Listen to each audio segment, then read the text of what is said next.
Bueno, entonces estaríamos pasando a la presentación de acá de lo que era el proyecto de ley de compras públicas para la agricultura familiar que el colega diputado José Andrés Hernández había presentado. Nuestro país sigue dependiendo demasiado de importaciones y tenemos el ingrediente más valioso, que es el talento humano y la vocación agrícola que tiene nuestro país.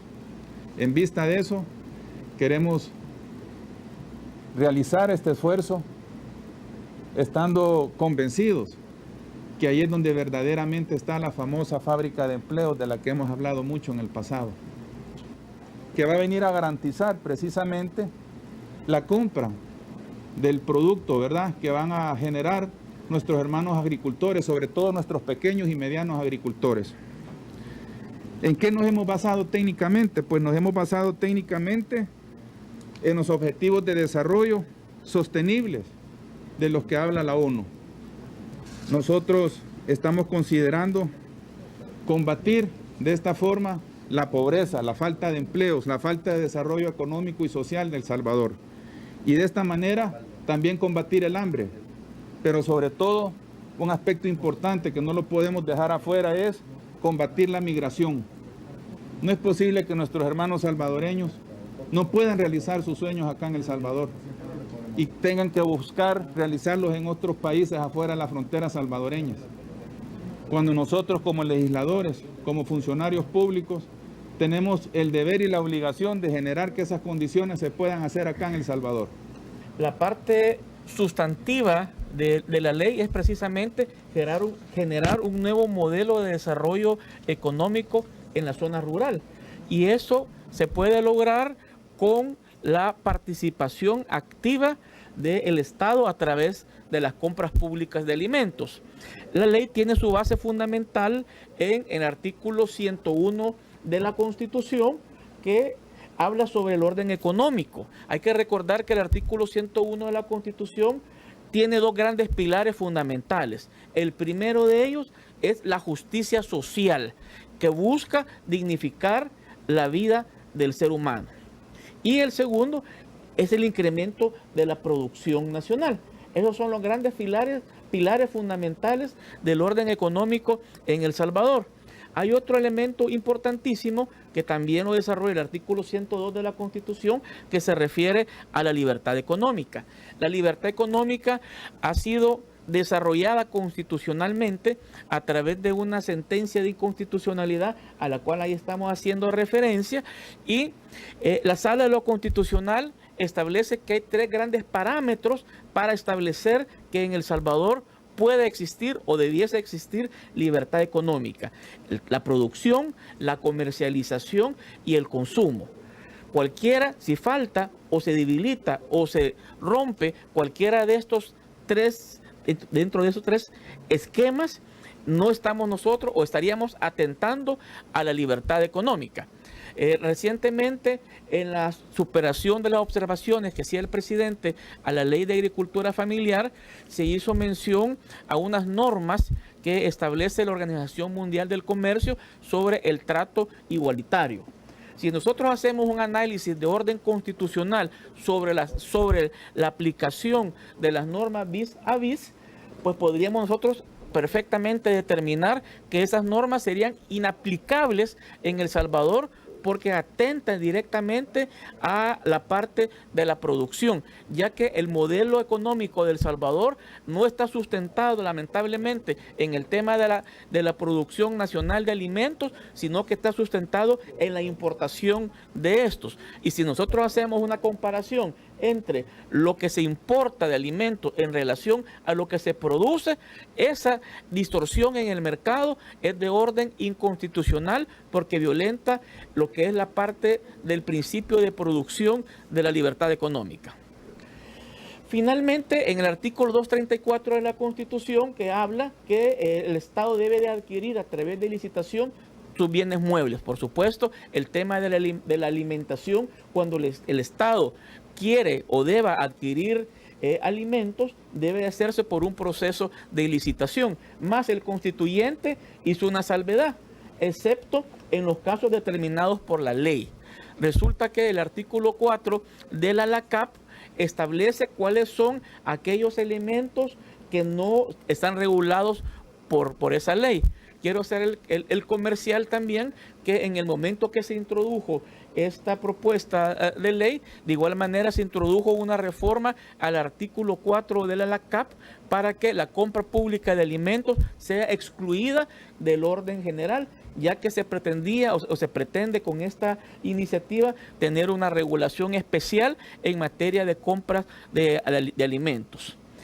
Hay dos contextos que hay que mencionar. Uno, el contexto nacional, que la LACAP ya regula en su artículo 39 la obligación que tienen todas las entidades del Estado, incluyendo las municipalidades, de destinar el 25% de su presupuesto anual a compras o adquirir bienes o servicios de la micro y pequeña empresa. ¿Qué quiere decir con eso? De que una unidad económica agrícola es igual que una unidad económica de servicios, de industria o de comercio. La norma que estableció el artículo 39C, literal B de la LACAP, no es excluyente. Quiere decir, al más estricto derecho, que las instituciones del Estado que compran alimentos en sus diferentes modalidades tienen la obligación de comprar ya a partir de la entrada en vigencia de esta norma, que creo que fue en el 2019, si no me equivoco, esta reforma, tienen la obligación de comprar el 25% de su presupuesto a los micro y pequeñas empresas.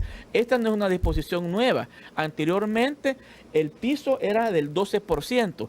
Del 12 subió al 25. Entonces ya podemos nosotros comenzar a comprar a partir de la entrada en vigencia de esta reforma en el 2019, comprar el 25% de la producción de alimentos nacionales. Hay otros casos muy importantes que ya existen, la experiencia en 41 países del mundo, diferentes continentes, donde ya se hacen compras de alimentos por parte del Estado. Me voy a detener en 4 casos específicos. La Unión Europea. La Unión Europea estimula la producción local de alimentos con un enfoque medioambiental. Estados Unidos tiene un programa que se llama Programa de la Granja a la Escuela.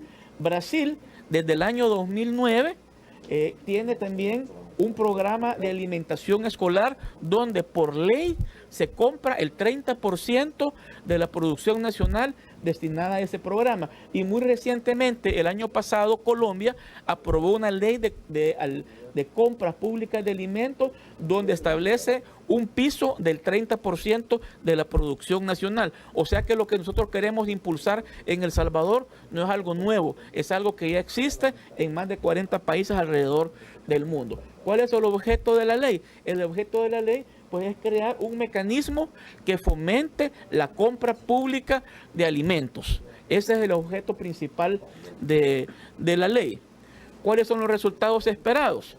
Los resultados esperados es generar pues un modelo de desarrollo económico rural basado en generar polos de desarrollo o generar aquellas dinamización en los sectores más vulnerables de la economía, como es el sector campesino.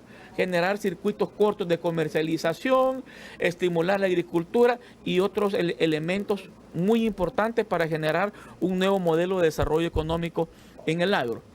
¿Cuáles son los principios de esta ley?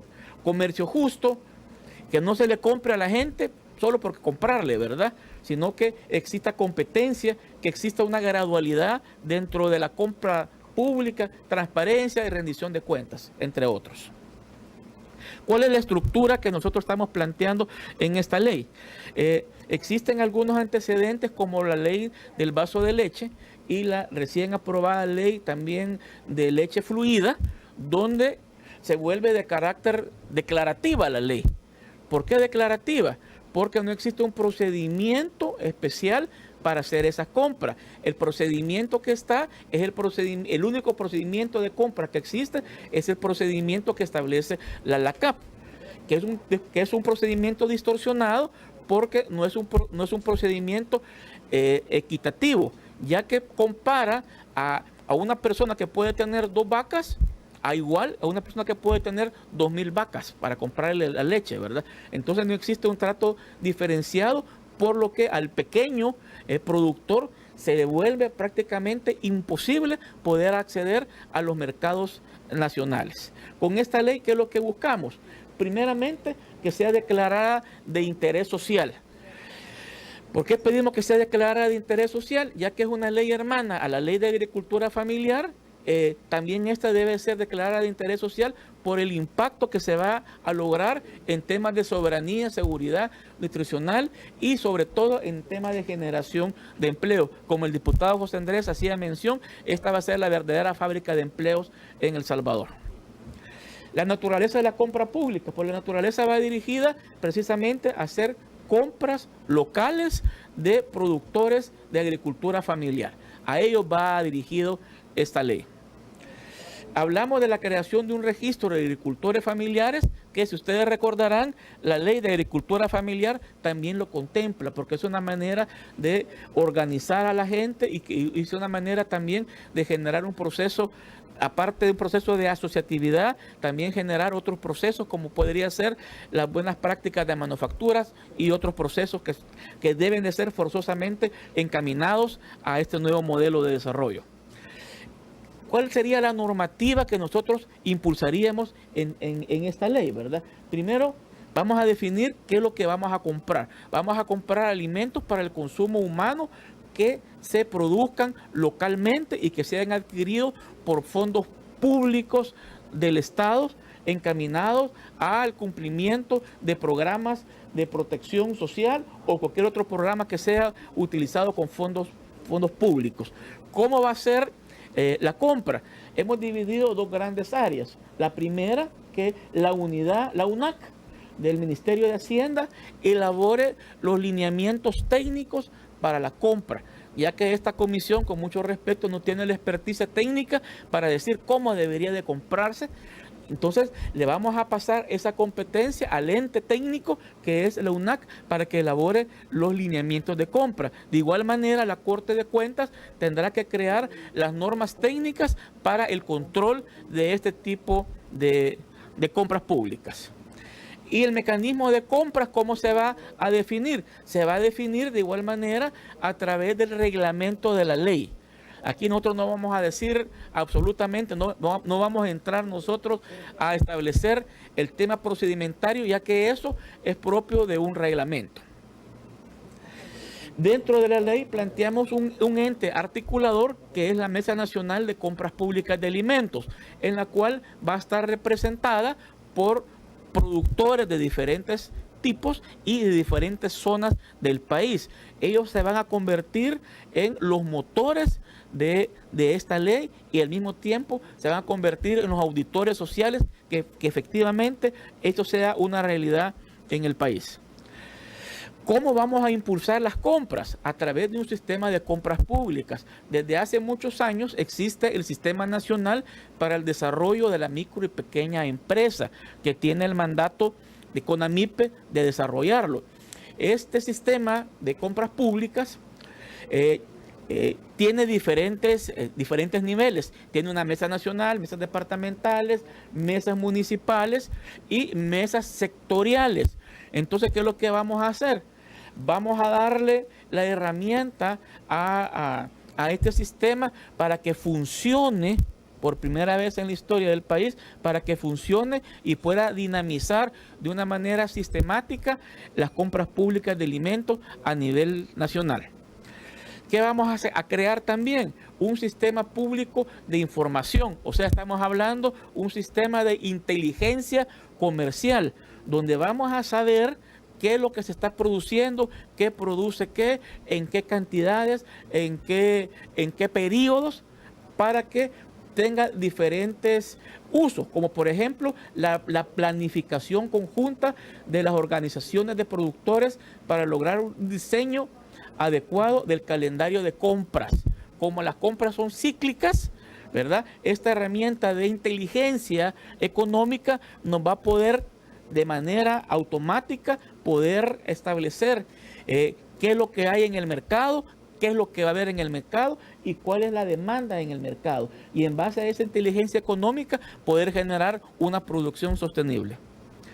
Otro elemento muy importante es la regulación de la compra de alimentos preparados. Nuestro país en diferentes momentos y en diferentes instancias, como por ejemplo en los centros penales.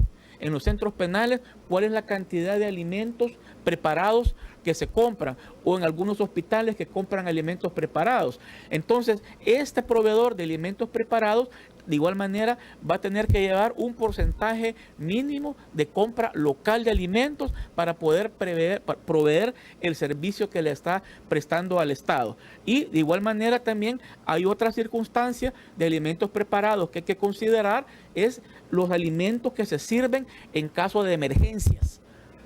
No de desastres, en casos de emergencias. Ahorita me voy a limitar a los casos de emergencias. Las comisiones nacionales, departamentales y municipales de protección civil en sus presupuestos anuales van a tener que establecer un fondo para la compra de alimentos preparados para aquellas personas que son atendidos o tienen calidad de albergados.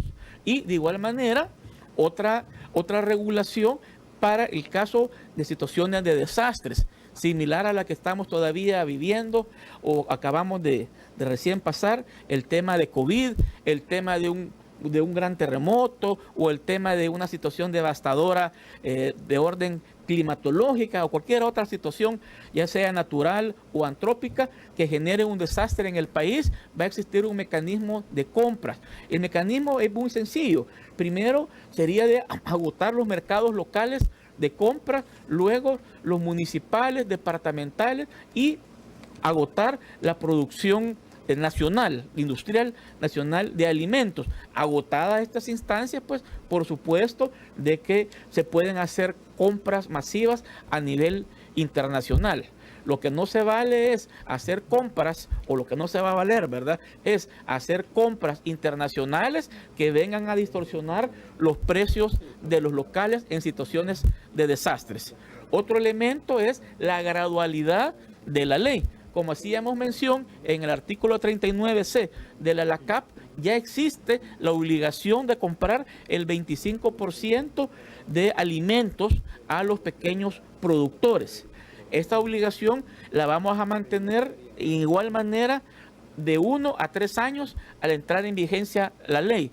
¿Por qué? Porque hay que generar las condiciones de orden técnica, de orden financiera, de orden logística, para que esta producción nacional pueda crecer de una manera acelerada. Entonces, a partir del tercer año, pasaríamos a un escalón del 50% de la producción. Creemos nosotros que de una manera sostenible, si se hace una verdadera inversión por parte del Estado en las compras públicas, en 5 años nuestro productor puede duplicar lo que produce, su producción nacional. Y a partir del año número 5, pues llegar a un techo de hasta el 75% de la producción nacional de alimentos. También estamos regulando lo que es los trámites administrativos, que los trámites administrativos en este segmento de la economía tienen que ser lo más simplificado, lo más sencillo posible, para hacerlo accesible y hacerlo agradable al pequeño agricultor. Otro elemento que contempla esta ley también es el pago de proveedores. Los proveedores del Estado de alimentos van a tener un trato preferente en cuanto al pago de alimentos. Hemos conocido de programas que ha impulsado el Estado para dinamizar sectores de la economía, pero el problema ha sido con estos sectores que los pagos no son oportunos. Entonces llega un momento que el pequeño productor se asfixia porque no tiene la capacidad de capital suficiente para seguir invirtiendo hasta que el Estado le pague. Entonces, aquí son dos condiciones. El primero, que tenga un trato preferente sobre el resto de proveedores del Estado. Y segundo, que no van a poder exceder de 60 días el plazo para pagarles a estos productores. Va a haber también un sistema de monitoreo que lo va a realizar, como ya lo hace la Defensoría del Consumidor, en el tema de precios y en el tema de pesos y todo lo relacionado a lo que la ley le mandata a la Defensoría del Consumidor, y la parte sanitaria, como lo establece el Código de Salud, pues al Ministerio de Salud en cuanto a las inspecciones sanitarias de estos alimentos. Y finalmente un sistema de monitoreo y evaluación que lo va a hacer a través de esta instancia nacional para verificar que efectivamente todo lo que la ley trae en beneficio del pequeño productor pueda ser una realidad en el país. Gracias. Tiene la palabra el diputado José Andrés. Gracias, presidente. Yo nada más, después de haberles hecho esta presentación, cerraría con la siguiente reflexión. En la medida que nosotros impulsemos y volvamos competitivo nuestra agricultura familiar, vamos a estar generando más y mejores oportunidades de desarrollo y sobre todo desarrollo humano de una manera responsable y sostenible. Esto va a crearle riqueza a nuestro país, le va a generar también ingresos al Estado para poder invertir más en el desarrollo social que tanta falta nos está haciendo en este momento. Lo que queremos es, en el corto mediano plazo, pasar de ser un país que depende de importar sus alimentos a un país que exporte alimentos. Recordemos que tenemos, por ejemplo, pendientes el Tratado de Libre Comercio con Canadá, que nunca se firmó. Canadá es un país que no tiene el clima que tiene El Salvador y se podría volver, por ejemplo, un excelente socio de nuestro país para reactivar este sector tan importante como lo es el sector agropecuario, que le va a dar vida y le va a dar fuerza a nuestra agricultura familiar. Recordemos, nuevamente, ahí está la famosa fábrica de empleo de la que tanto hablamos, ahí están los famosos polos de desarrollo, hay muchos departamentos, hay muchos municipios con vocación agrícola y no la estamos aprovechando. Muchísimas gracias, queridos hermanos, y nuevamente, pues, gracias al pueblo salvadoreño.